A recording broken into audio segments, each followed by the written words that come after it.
ngayong araw na po magsisimula ang confirmation of charges hearing ni dating Pangulong Rodrigo Duterte sa International Criminal Court o ICC. At live mula sa The Hague, Netherlands, nasa frontline ng balitang yan, si kapatid Angela Lagunzad Castro. Angel, good morning kapatid. Ano ba nga asahan natin sa pagdinig ngayong araw mula dyan sa The Hague? Magandang umaga dyan sa Pilipinas at magandang gabi naman dito sa The Hague, Netherlands. It's 10:41 in the evening at napakalamig at humahangin nga po ngayon. It's 10 degrees but it feels like 4 degrees ang weather dito. At tungkol naman sa mangyayari sa confirmation of charges, hindi man tuluyan o hindi man personal na dadalo si Pangulong Rodrigo Duterte sa confirmation of charges bukas, tuloy na tuloy pa rin ito na magaganap. Bukas mananatili sa ICC Detention Center si Duterte at ire-represent lang si Duterte ng kanyang abogado na si Attorney Nicholas Kaufman sa naturang pagdinig. Tatayo namang Filipino legal team ni Duterte ang ilang dating miyembro ng kanyang gabinete. Kasama dyan sina dating Executive Secretary Salvador Medialdea, dating Presidential Chief Legal Counsel Attorney Salvador Panelo, dating DOLE Secretary Silvestre Bello III, dating LTFRB Chairman Martin Delgra, dating BIR Commissioner Cesar Dulay at dating PAGCOR President Alfredo Lim. Ayon sa pamilya Duterte, dadalo ang mga abogadong ito sa pagdinig para masigurong nire-representa ng isang Filipino legal team si Duterte. Hindi naman sinabi ng pamilya Duterte kung dadalo rin sila mamaya sa pagdinig pero wala raw inaprubahang in-person family visit habang gumugulong ang hearing. Magsisimula ang confirmation of charges hearing mamayang 5 p.m. Manila time po yan at 10 o'clock naman dito sa 10 o'clock ng umaga dito sa The Hague. Reading of charges muna tapos susundan po ng opening statement mula sa prosecution. Magsasalita rin ang common legal representative sa mga biktima pati ang defense o kampo ni Duterte. Higit 500 na biktima ang pinayagang makalahok sa pagdinig pero ire-represent lang sila ng kanilang mga abogado. Matapos ang hearing today, ang susunod na mga hearing days ay sa February 24, 26 at 27. Ang 25 po ay inilaan para sa rest day. Kapag natapos na ang mga pagdinig ngayong linggo, may 60 days ang pre-trial chamber para makapagdesisyon.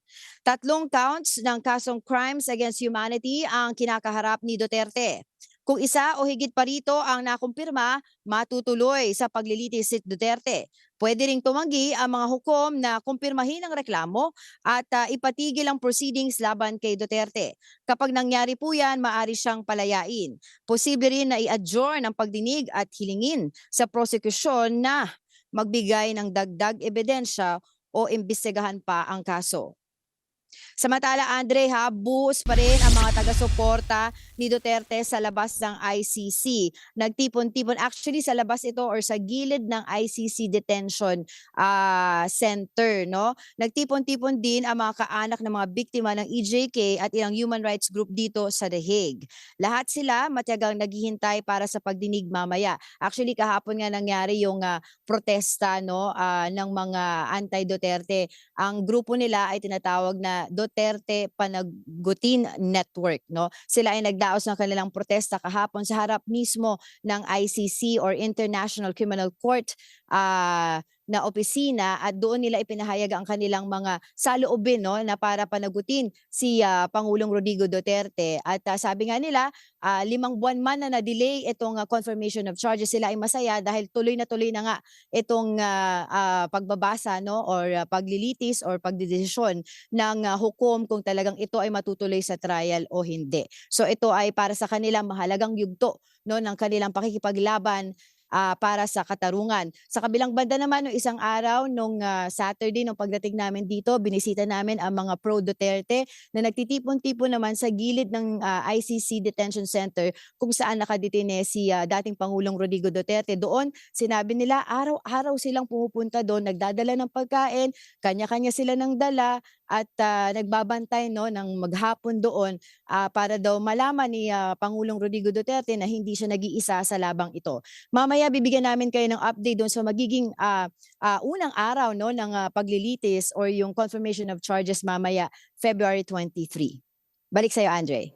Nako, Angela, mula kahapon pa ramdam na ramdam din namin mula dito. Maraming salamat sa iyong update. Ang tensyon at talagang inaabangan ang confirmation of charges ni dating Pangulong Rodrigo Duterte mapa sa kabilang kapanigman, kapo nila Duterte at syempre dun sa mga pamilya ng mga nabiktima ng EJK at ng Duterte drug war.